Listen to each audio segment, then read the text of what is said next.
All right. So I'm going to repeat that. Welcome. I'm Megan Smith Brooks, and I am a guest presenter for Mia Sain's Self Love Revolution class today. And I'm really delighted to join you. I don't know if any of you have joined me before.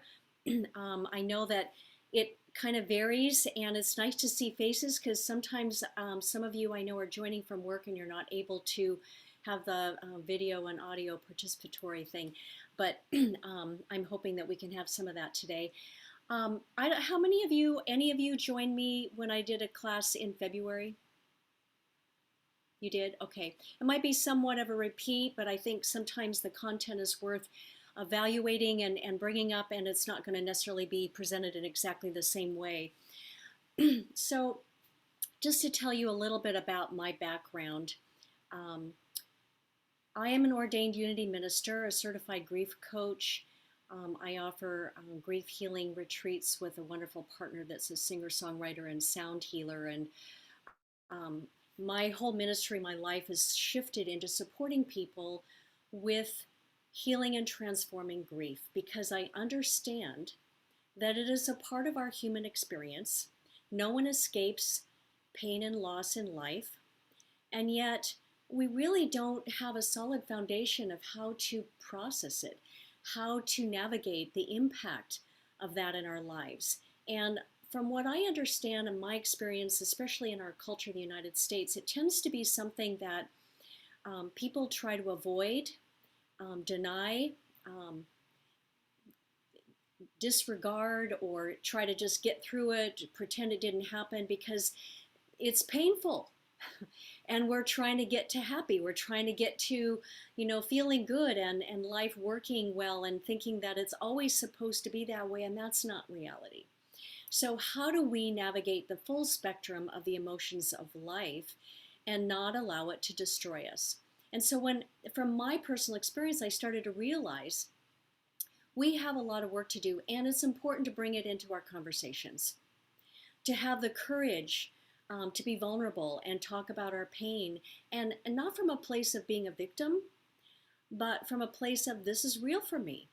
And it doesn't serve us to hold it back, to pretend it's not happening, to put on the smiley face and go, how we tend to ask everybody, how are you? And we go, oh, fine. But are we really all the time? Not necessarily. So, but we're afraid to bring that up for fear that it might make us feel weak, look weak, or it even might just trigger somebody else's pain and we don't want to make them feel bad, right? And yet, it's real for us. So let's have the courage to talk about it. And that's what I want to come from that place. So for me, my first experience of loss came when my Canadian grandpa, we called Papa, passed when I was 8. And we were living in Seattle, Washington, and my grandparents were in Vancouver, BC.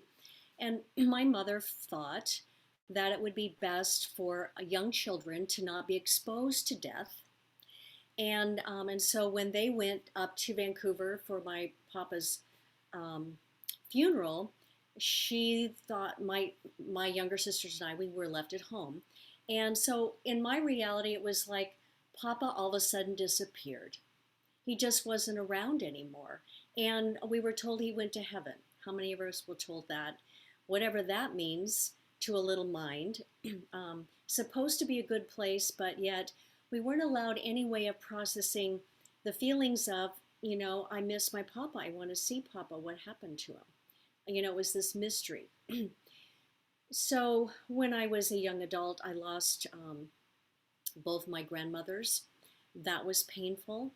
And then in 2007, my father passed away. And that was painful. Each one was different, but depending on the relationship. When an older member of our family passes, it's more of an expectation that we know that their life is shorter, and so ultimately they are going to pass. So there's part of us that can accept it, and yet we still miss them, and we need to process that pain. But for me, the most profound impact of pain and loss came when my 29-year-old son, Justin, was murdered in 2013. And nobody could ever prepare one for the impact of that kind of a loss. I mean, I still just feel like there's a part of my heart that will never be the same, that something was ripped from me when I had to hear the message. Actually, my older son, my two boys are 2.5 years apart, had the grievous responsibility of having to contact me to let me know what happened to his brother. And I was just arriving, having traveled across country all day. My cell phone was off, and I arrived at baggage claim in Fort Lauderdale, Florida, to attend a convention with my colleagues.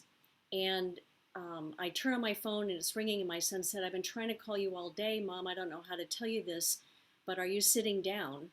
You know, when somebody says that, it's like, uh-oh, this is not going to be good. And he said, "Justin's gone. They found his body in a river." And my mind immediately went to denial. It's like, what? That couldn't have happened. I tried to call him before I left. I couldn't reach him, but I talked to him a week ago. And are you sure they didn't make a mistake? He goes, "No, Mom, he's dead. They found him, and a fisherman found him, and we don't know what happened."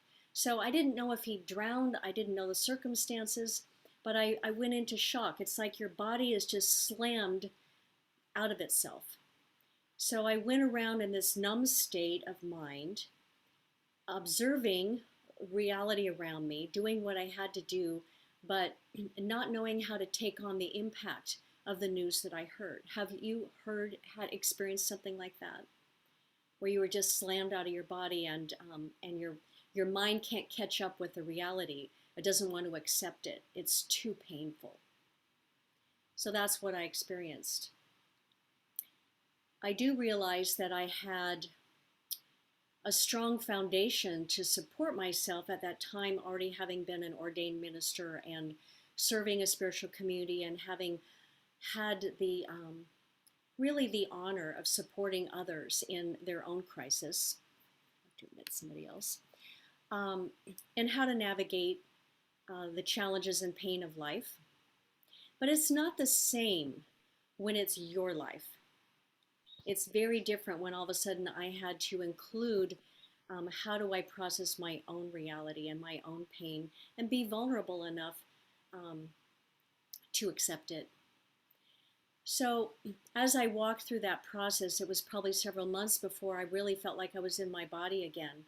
And what happens is, when you start to accept it and you move into that place, the pain becomes almost more intense because you're finally taking it on. You're finally becoming part of your body and the reality of life again. And by that point, a lot of people think you should have moved on, and they don't want to talk about it anymore. Because what happens is it reminds them of their own unresolved grief, right? The pain that is too intense for them to accept. And it's not about being unkind, it's just we don't know how to process it. We don't know how to talk about it. I remember people coming to me and saying, "I don't know what to say," because it was just so overwhelming to consider that a child had been murdered. And I remember just saying, "I don't know what to say either, so that's okay." It was sort of giving them a permission to not feel like they had to be my savior and with the magic wand of making it all better for me. Because none of us have that power, right? So as I navigated my pain and found a way to move forward, I began to realize that there needs to be a way to help people understand and accept what grief is, a part of our human experience, that there is a way to get through it, and it's important that we consciously, intentionally choose to move through it. We can't tiptoe around it or go under it or over it or avoid it in any way, because what happens? It will sabotage us. It will get triggered and it will come back and it will, just smack us again because we haven't dealt with it. And so for our health and healing, for our ability to move forward and to thrive, because we are meant to thrive, we have the tools and the abilities to do that. We just have to be taught and begin to practice them. is to accept that I have to feel this pain and move through it. I have to say, yes, this sucks. Really, really big time. And there's a huge part of my human reality that doesn't want to feel it, that doesn't want to experience it. And yet, if I don't have the courage to, I'm never going to fully be able to thrive to my own potential. And that's not serving me, and it's not honoring the one that I love. That's really the question comes to, is like, do I want to live fully no matter what I've experienced? Or am I going to let those painful losses and those traumatic challenges in life destroy me? It's such a tragedy when that happens. I've seen it. Maybe some of you have. Maybe some of you are in that place of having to answer that question for yourself. To have the courage to say, no matter what, I choose to live. So I wanted to chat a little bit more about what grief really is, to understand it. It's not just this superficial thing that happens to us. And most importantly, to realize that there are pitfalls that we can fall into in the grieving process, and if we're not aware of them, then we don't even know that we need to climb out of them to find a way to thrive. And that we can support each other with that. You know, it's like finding somebody that's a really, really good listener in our life, to be able to say to them, I am really struggling with this pain. I don't know how to move forward, but I need to talk about it. I need to get it out. I need to know somebody that I can talk to that's not going to try to fix me, but support me and honor me in how I'm moving through this. That's a really good place to start. Finding a good listening friend. And if you don't have somebody that's close to you and that can serve you in that way, you know, find a grief coach or counselor, somebody that will be that listening sounding board for you, that will help you navigate it in healthy ways. So I want to also just remind you that it's important to honor you wherever you are in your path with grief and loss. That it's not just this little box that we all fit into in the same way. I mean, pain is pain and we all feel it, but we process it and move forward through it in different ways. So we have to find our own path through it. Though there may be some similar steps in generically that we go through, but only we can answer the questions and feel our own pain in order to transform it, to move forward with it. So I'm going to offer next month, I did this I think in March, a deeper transformational way of processing pain, to really having the courage to go into it. Today I just want to talk more about having a deeper understanding of what grief is. And let me check where I want to make sure I'm at, because I want to keep on track with things. It's important to acknowledge that we all have some energy of grief to process. As we are all adults here, we have experienced pain and loss already. And what we're talking about is there is an energy to the emotion of pain. Everything is energy.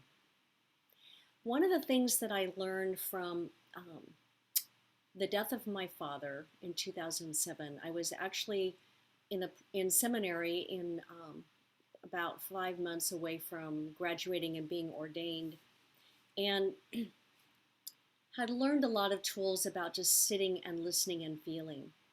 And I remember sitting with the lights out, just in the darkness, and just sitting in with my feelings and thinking about my dad, and just calling his presence to be with me. And I remember one night saying, what is it that you want me to know? What would help me in moving through my pain in this experience?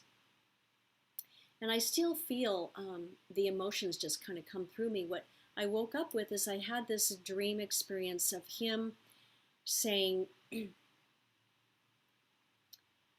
remember that what you're feeling is deep feeling, and the intensity of pain is the same level intensity as joy on the spectrum of feeling. So our human mind wants to go back to that spectrum of joy and bliss and happiness and everything's wonderful, right? We're kind of almost addicted to feeling that. And yet the energetic intensity of joy is the same as on the spectrum of deep pain and loss. The intensity is the same, but we want to reject it. So what I came back realizing, what my dad was offering me, is be willing to feel it all, the full spectrum of all the energy of life, that all of it serves us in some way. It offers us something of value in experiencing life from a non-objective perspective of not trying to judge it as good or bad or labeling it as, what I want or don't want. From our spiritual self, we can accept it all from a place of curiosity. What does this have to serve me? What can I learn from this, even if part of me doesn't want to even dip my toe into it, right? Do I have the courage to do that? So when we've been able to acknowledge that grief is a part of life, it's a part of who I am, and it becomes my teacher and my friend, then I can stop rejecting it. Can I embrace it as my friend if I take it by the hand and let it walk with me to teach me about life and something of value within myself? I may be able to move through that process more transformed and more fully developed as who I am, and be able to offer more in life, experience more in life. And you don't know what it's going to be until you go through it. And what it will be for you will be personal, but very special. So, how many of you recognize that you have unresolved grief still within you that's impacting you in some ways? I'm going to check what's showing up in the chat room here. When your mom died, Anne. Yeah, when, the closer we have in a relationship to the one that we're mourning, the one that we miss, the deeper the pain. I know that my pain can be triggered by just watching the news. This last year has been a really deep time of grief for our whole, for all humanity, I think, because there's been so many people touched by the pain of loss, so many people leaving the planet through COVID, and even before, mass shootings, the act of violence, which ultimately I came to discover that my son had been killed by an act of violence, that he was shot 3 times intentionally. His body, they took him and they wrapped a chain around him, attached to a cinder block, and threw him in a river in hopes that he would disappear forever and we'd never know what happened to him. And I was so grateful that I almost feel like it was his soul just making sure his body was found so that we would know and could move forward in ways to heal. I know that there are people that are having to live with not knowing what's happened to their loved one, and that is, living in that never knowing why can really be a destructive. We have to come to terms with accepting and moving on. So understanding that what we're dealing with is energy, and we have to process that energy to transform it and move forward. And so I wanted to share with you, I'm the author of a book, Unraveling Grief, A Mother's Spiritual Journey of Healing and discovery that was based on my experience, but also to offer some tools and practices and helpful things. And one of the best descriptions of grief that I found came from Wikipedia, actually, because it was less clinical, I think. And I just wanted to share with you, it said that grief is a multifaceted response to loss, particularly to the loss of someone or something that has died, to which a bond or affection was formed. We can all agree with that, right? Although conventionally focused on the emotional response to loss, it also has a physical, cognitive, behavioral, social, cultural, spiritual, and philosophical dimension, which is why it it just takes over our whole body. It hits us so hard, and we don't realize that a lot of times what we're struggling with is impact of grief in some way that's affected so many layers and levels and aspects of our lives, which is why it's so important that we process it to heal it and transform it. When I was sitting with what I wanted to share and what did grief really mean, I had this insight I also wanted to share with you that I think it really helped me begin to process and embrace the fullness of what grief is. My thought came to me that said my experience is that grief slowly creeps into every part of us. It creeps, infiltrates our thoughts and feelings, it seeps into our emotions, and it crawls into our hearts. It finds its way into the cells of our body. It takes over how it functions. Can you get a sense of that? It finds its way into every aspect of our lives, our relationships, how we respond to the world around us, our behaviors, our perception of life on every level. It changes how we view life. In time, we can't even recognize ourselves as grief has taken up residence in who we are. And that's when I began to realize that I had to make friends with grief. It wasn't my enemy.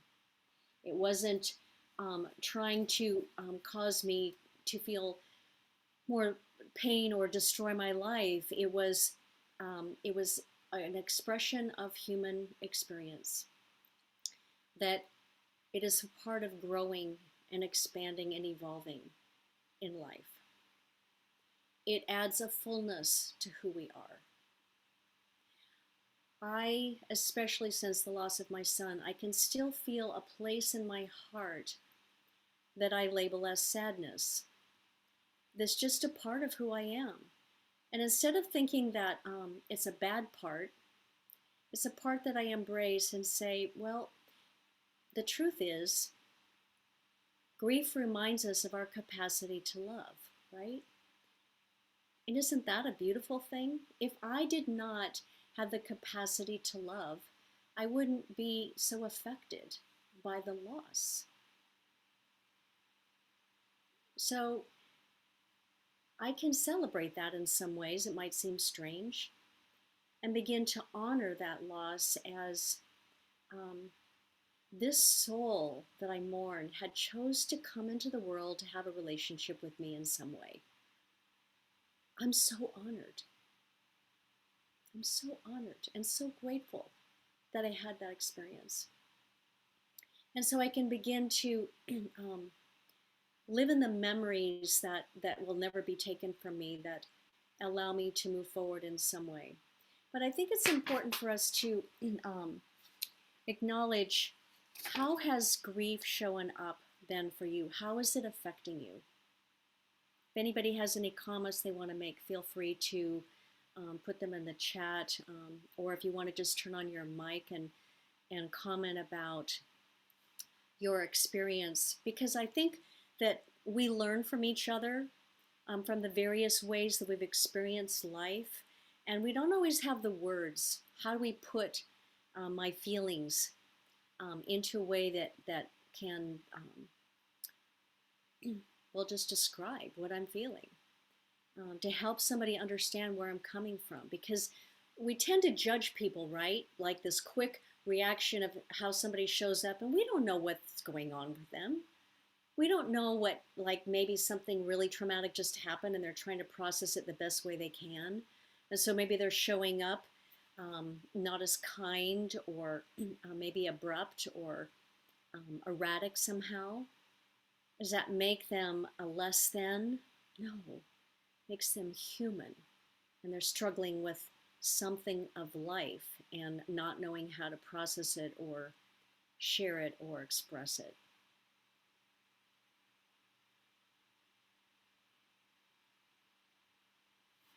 The depth of our heart is what we're looking to express from.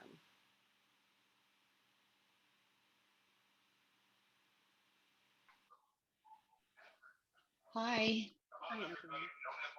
And one of the ways I think that grief showed up for me all through my childhood, right into my young adults until I um, began a recovery, was it showed up in anger, Mm, a lot of ways, anger um, and self-sabotage, mhm. self-destruction, passive self-destruction, and yeah, I think that's how it showed up for me.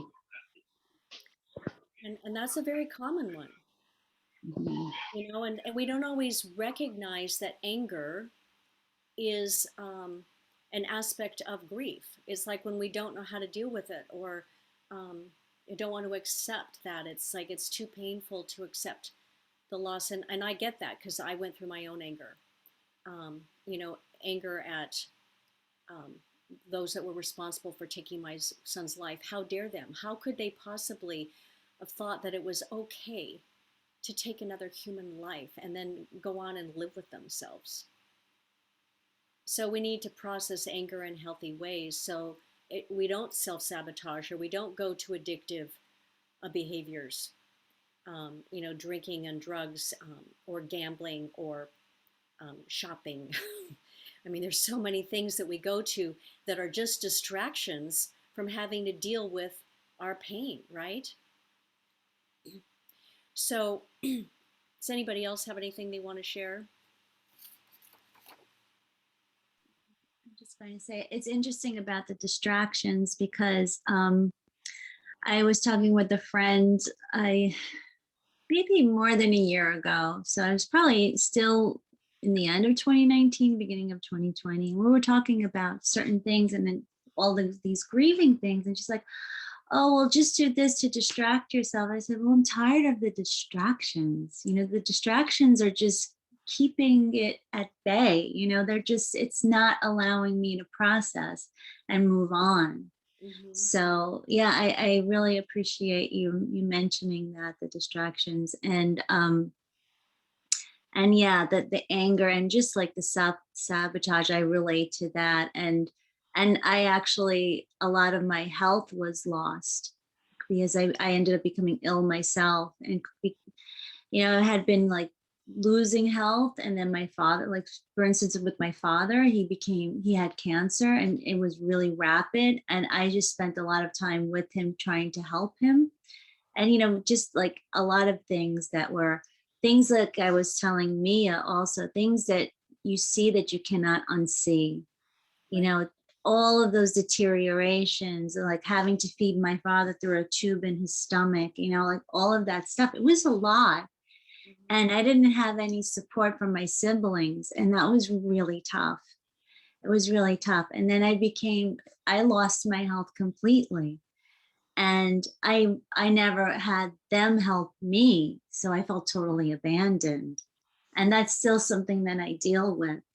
And like I'm choking up now because it still hurts. My mom's in the hospital, and one of them was saying to me, well, are you going to come here and stay? I'm like, well, I have a life too. And I said, by the way, I took care of daddy, and nobody helped me, and I got sick for it. So, we got to like, don't think that I live far away. I have to take a train, a commuter railroad train to get to see my mom, which I've already done twice. Mm-hmm. But it's just like, it's really tough, and like having to even develop boundaries with people, I think that is really, really a hard thing, because especially when I feel like I'm being bullied, and having to stand up for myself to say, no, no, no, I have to take care of myself too. And not that I don't feel for my mom, like my body right now is in so much ache. I'm aching so much just from looking at her, because she had a major surgery. She had a huge thing done with her spine. She had spinal stenosis that was really, really severe, worse than they thought, with Mm. severe scoliosis. My mother's 83, and she took this upon herself to have this surgery. So brave, and so determined, and I'm so proud of her. But then to see her in bed, in the bed, or on the finally she was in the chair yesterday, and just being like so helpless, and like that feeling like I can't help, you know, I can't do anything. And that takes me back to my dad too, that no matter what I did, and for so long I blamed myself. I felt like I killed my father because I couldn't help him. Right. Yeah, You bring up some really important points. It's like our minds can do some terrible things to ourselves. yeah, um, yeah, and yeah, being a caretaker takes a lot out of us, and so the really important thing is the self-care, um, yeah, when you're a caretaker, but also when you're processing grief, is having to put your care for yourself as a priority, or you will become sick. You're yes, so depleted because you're processing the energy emotionally. We tend to think that, the physical energy is exertion, but you're processing energy emotionally, and it's draining you, draining us. And so, how we nurture ourselves, what do you give yourself mentally, emotionally, spiritually, nutritionally, all of those things that support the vibration of our health is critical. Setting boundaries with others. It's so easy for us to go to guilt and blame. And depending on our personalities, easily bullied into or manipulated into doing things out of guilt. I saw that happen to my sister. I have four younger sisters. My mother, um, I just actually got back from having to drive across country to have put her into assisted living. She's 90. She has dementia and is in a really bad stage of it where she's denying it, and it was a really difficult thing. But my middle sister was her caretaker for the last couple of years, mm, but she struggled with alcoholism and depression. And my mother, they were codependent, and yeah, my mother pushed her over the edge, and she committed suicide in November. And then, that pushed the dementia over the edge for my mom because she was in denial of all of that. So it was very tragic, the whole thing, because I look at my sister going, well, she wasn't able to set boundaries for herself and say, I have to put myself first. I can't do this anymore. It's killing me, literally. right, I need to have my own life. She didn't have the strength. She was very fragile, and she somehow thought, because she told my dad as he was dying that she promised to take care of mom. yeah, I'm like, I don't think he meant at the expense of yourself. So we have to take all of those things into consideration. Just like on the airline, when they say to a parent, put your mask on first before you put one on your child. It's the same thing in life. We have to put our health first, set healthy boundaries, not let guilt and um, manipulation or regret and all those things take over. But it's like, what's the best thing to do in the circumstance for myself mm, and for the others? And maybe I have to call other people on their accountability or responsibility. And if they're not able to do it, then fine. I'm not going to guilt them into it either. We all have to do what's best for ourselves. In my situation for my mom, I had the power of attorney. So I was the one that had to make the decisions because she wasn't making healthy ones and she was arguing with it. And nobody else would have had the ability to get her to where she needed to be safe and cared yeah, for. But I've been having to work through, when she slapped my face and said, I'll never forgive you, um, to know, well, I'm doing this from a place of love, not to be mean. Um, And that's a person that's, as you're dealing with your mom, and every circumstances are different, but we have to go back to ourselves. There's a little bit of grief that's being triggered when we watch somebody affected, their life is affected by health circumstances. And whether we see that it's terminal and they're slowly dying, or whatever, it's going to affect us. And it depends on where we're at in our own ability to process pain and loss in life. How can I take care of myself in this extreme circumstance? Well, I'm proud of myself because I'm doing a whole lot better than I did with my dad. Yeah. And it's a totally different circumstance too, but yeah, I just feel like good. I stood up for myself, and I have a feeling that I'm going to have to stand up for myself a lot more because of what's going to come, what is to come in terms of her care.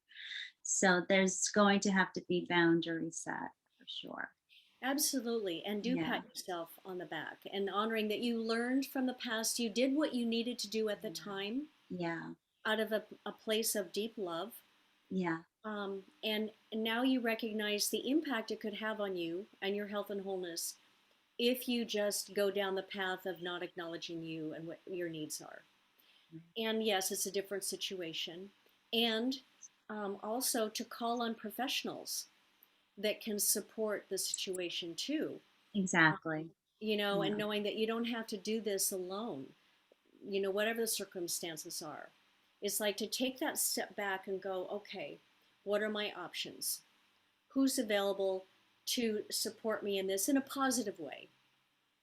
Yeah. I have a couple of sisters that have been deeply wounded. My mom's a narcissist. So they've been deeply wounded in that relationship. And they just said, I can't step in and be a part of this. And I'm like, okay, that's okay. Mm. You have to honor yourself. Yes. A couple of them did help in the process of moving, but as long as they didn't have to have any face-to-face relationship with my mom, they could do it behind the scenes. They cared, but they had to protect themselves. So that's what, these are the circumstances of life that we learn from. And before I react, I'm going to step back and take a deep breath to consider how it's best to respond. Yes. And your hand is up. Yes, Thank this is you.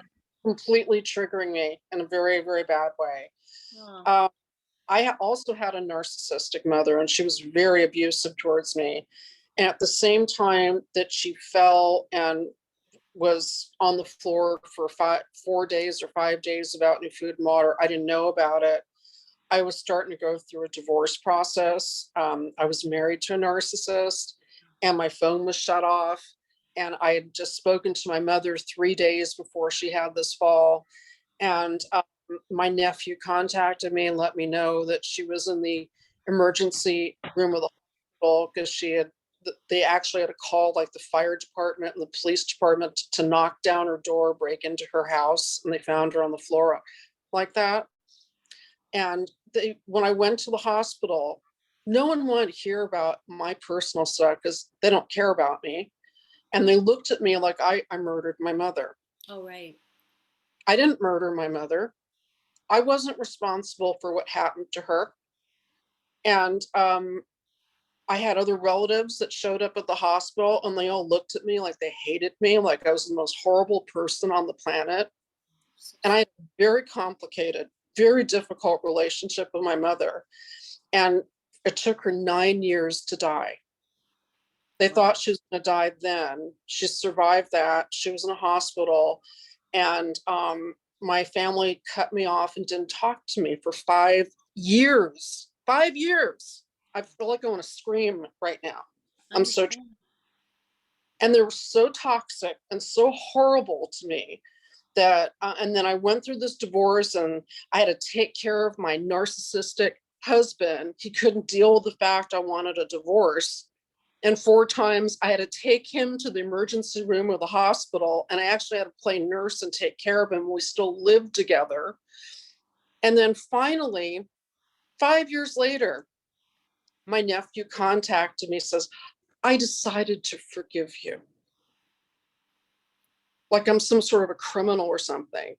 And they went behind my back and took away my power of attorney. They used one of my cousins, who's an estate attorney, and took me out of the will, took me out of power of attorney behind my fucking back. Excuse my language. I was so hurt. I felt so alienated from my family. I'm still not over it. I get it. I mean, it's even worse than the grieving process. The type of mental mind fuck manipulation, narcissistic abuse in my family that I had to an extreme. And I'm not a bad person. And they completely demonized me. I'm this horribly evil person.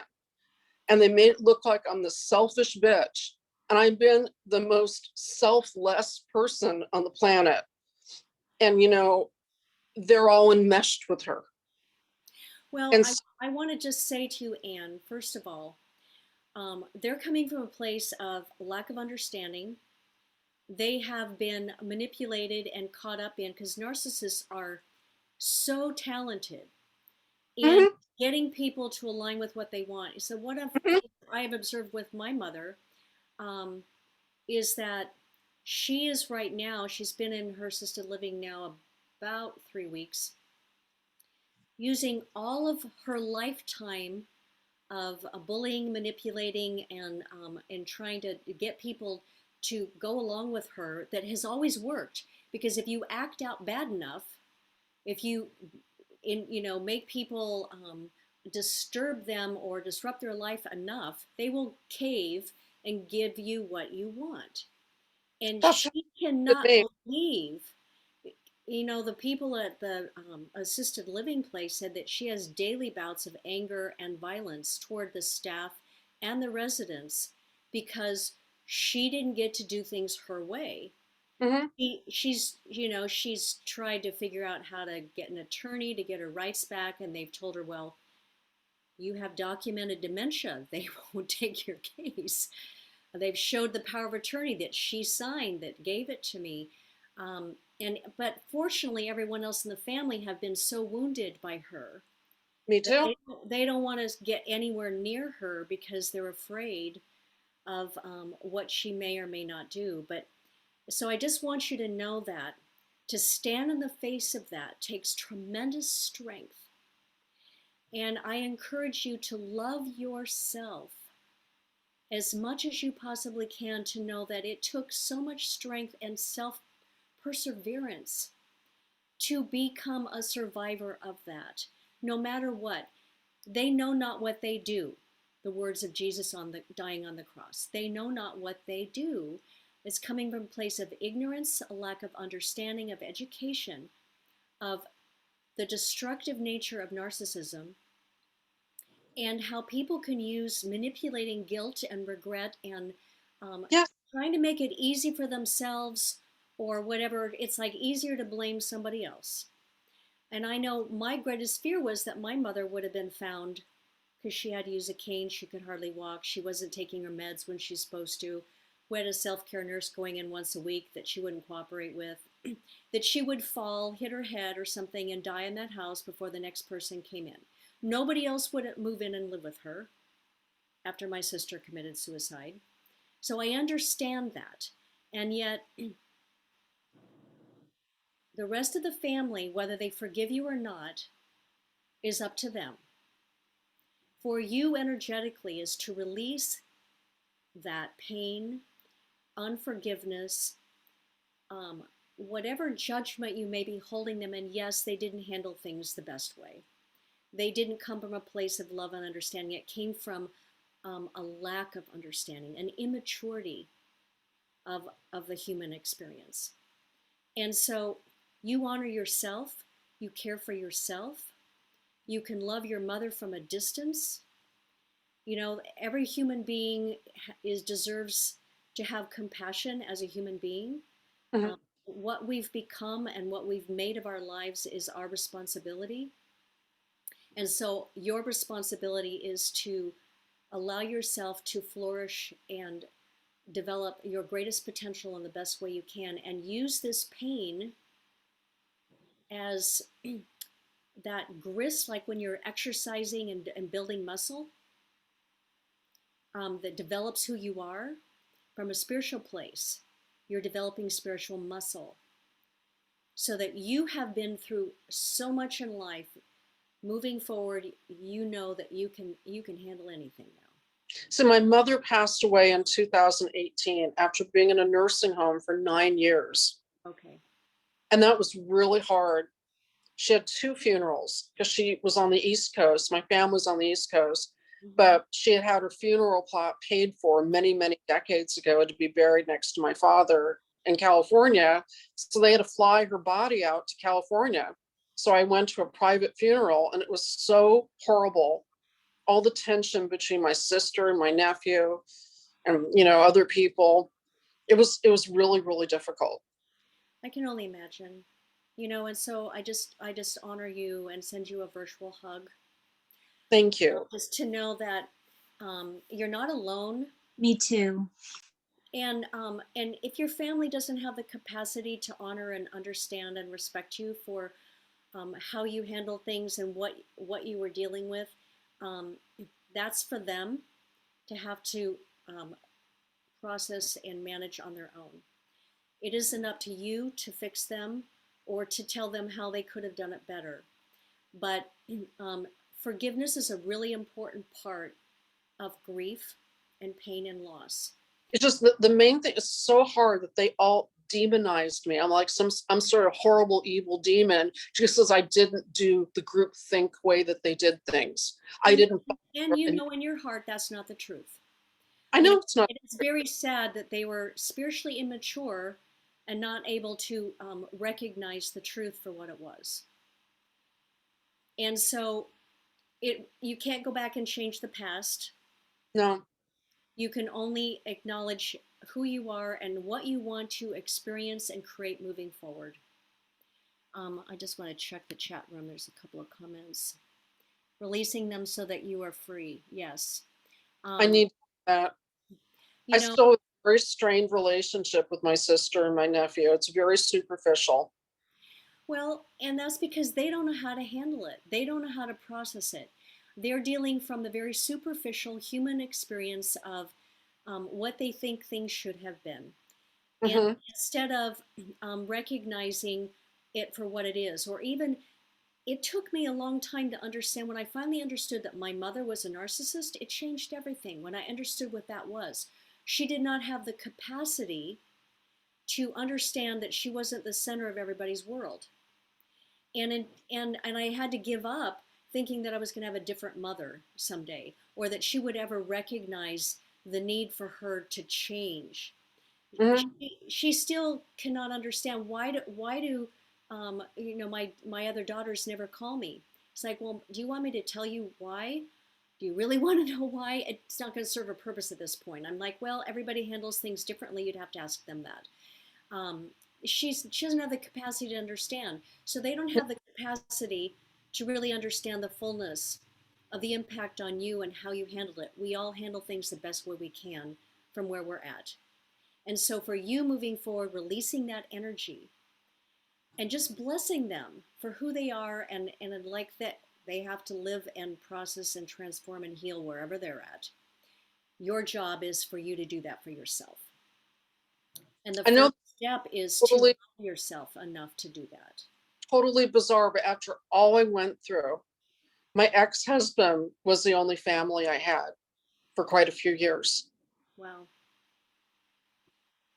Well, I just honor you from where you're at.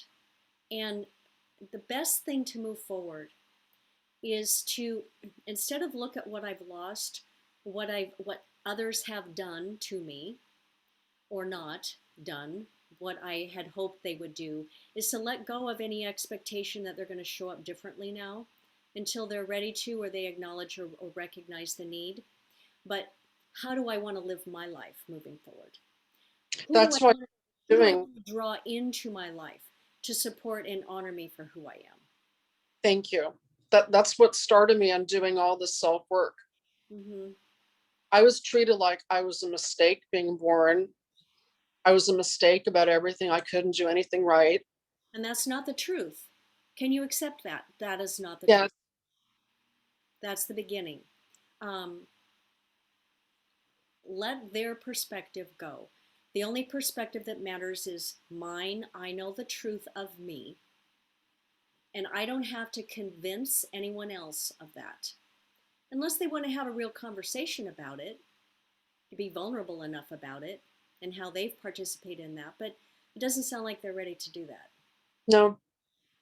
So you have done a very positive thing for yourself by showing up today, by showing up, and self-love is the greatest gift we give ourselves, especially in the face of trauma and heartache and pain and loss. To not forget that I matter, that my life is the most important ingredient in the center of all things. How I show up makes a difference because the vibrational imprint of every choice that I make, my thoughts become my words, become my actions, each one more powerful than the next, puts into motion the ripple effect of what I'm going to draw into my life that will support me or challenge me. And every single time I have an option of how to show up with that. What I have learned is to continue to go back into, I have options. Which one will I choose? Which one will create the most beneficial outcome for me? And I will invite in my journey those that support me, honor me, and allow me to have the freedom to express who I am. We don't have to be mean or judgmental or put others down.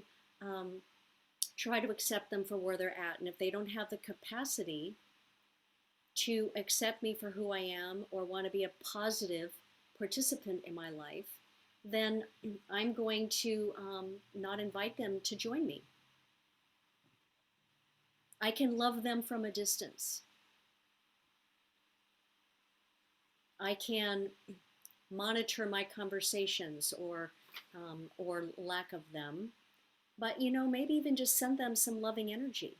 The hold for them. I see you healing, transforming, and unforgiving to move forward for the best life possible for you. It's not my responsibility, it'll be up to you, but energetically we can send them that energy. Okay. And it may or may not change your relationship moving forward. And so there'll always be that pain of loss, of grieving, wishing that you could have a different relationship. That's only natural. So just acknowledge it for what it is. Let the tears flow. Don't hold back the pain. Find healthy ways to process it. There's times where I go to a river, I love the flow of water, and I'll just throw rocks in there. Like getting some energy out.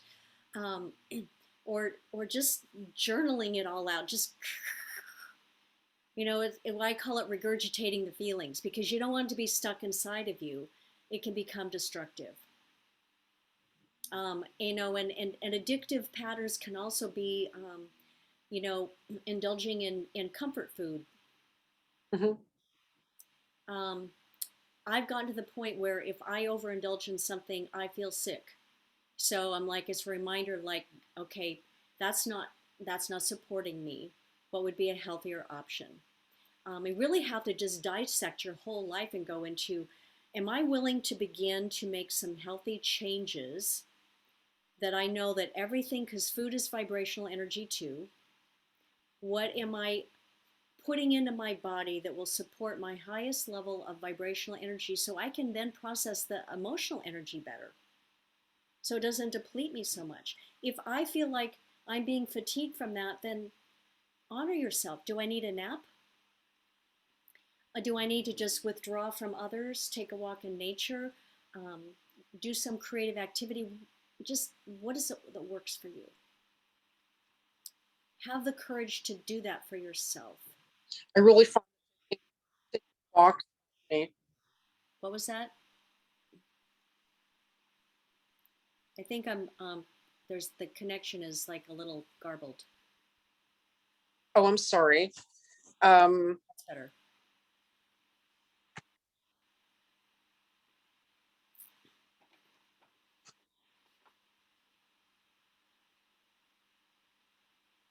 I think you're okay now.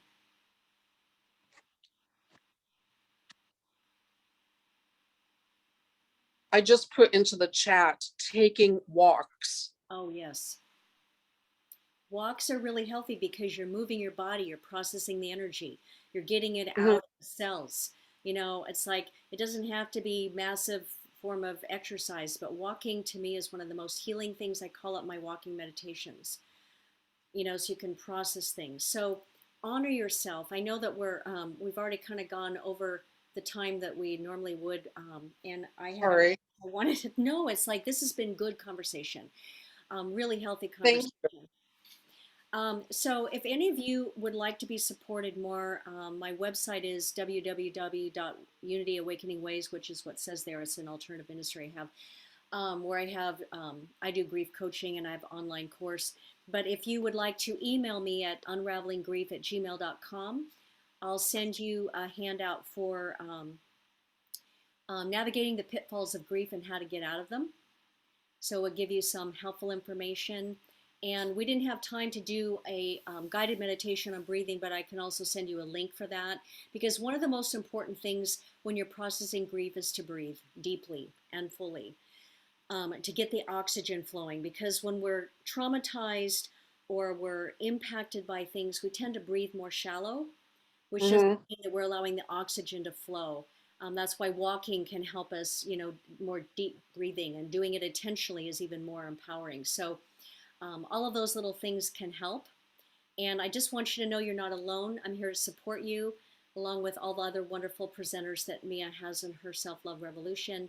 And I don't have the exact date next month that I'll be doing it, but I'll be doing a really deep guided meditation process of um, feeling to heal, and how to go into that like deep feeling and then processing it to a place of how do I get through it from a positive place and move forward. So I just want to continue to support you. You're all doing great work. You love yourself enough to show up today. So thank you for that. And I look forward to connecting with you again. So namaste.